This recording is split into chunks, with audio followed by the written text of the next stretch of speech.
नमस्कार, मैं कृषि विशेषज्ञ डॉक्टर कर्ण गोदारा। आज की वीडियो के अंदर अरबी की जो संपूर्ण खेती है उसका हम वर्णन करेंगे कि इसके अंदर हम कौन से खाद उर्वरक कब डालें, कितने दिन में ये तैयार होती है, क्या इसका शेड्यूल है। तो सर्वप्रथम हम बात करते हैं सोइल प्रिपेयरिंग, ज़मीन की तैयारी से लेकर जुताई पूर्व। तो इसके अंदर हमें 20 ton FIM farm yard manure गोबर की खाद डालनी है 1 हेक्टेयर के हिसाब से। नाइट्रोजन की जो मात्रा होती है वो 60 से 80 किलो और उतनी ही देनी है। फास्फोरस की और पोटास की देनी है 60 kg। अब इसकी बात करते हैं कि इसे कितने भागों में बांटकर कैसे देनी है।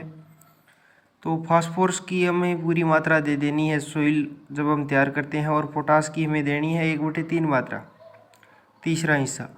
और फसल की जो हम लगा देते हैं फसल, उसके 35 दिन बाद जो हम देते हैं उसको देना है हमें नाइट्रोजन की आधी मात्रा देनी है, और निराई गुड़ाई करते समय उसकी शेष मात्रा में दे देनी है।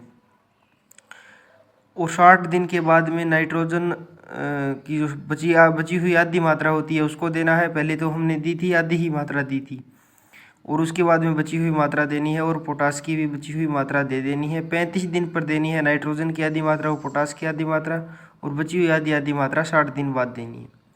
60 दिन बाद साथ एक काम और करना है, earthing up in the plants, पौधों पर मिट्टी चढ़ाने का कार्य भी हमें करना होता है। इसके लिए जो सोइल की रिकमेंडेशन होती है वो होती है 5.5 या 7.5। इसका हम सोइल टेस्ट के आधार पर पता लगा सकती हैं।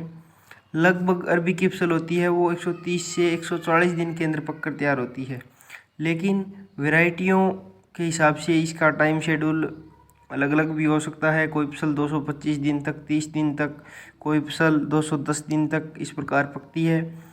और इसकी इंसेक्ट और डिजीज़ की भी हम अगले वीडियो के अंदर बात करेंगे कि कौन सी इसके अंदर पैथोजन है, कौन सी इंसेक्ट है, कौन सी इंसेक्टिसाइड डालें, कौन से फंगिसाइड डालें। तो कृषि संबंधित सभी साइंटिफिक जानकारी प्राप्त करने के लिए आप इस चैनल को सब्सक्राइब करें। धन्यवाद।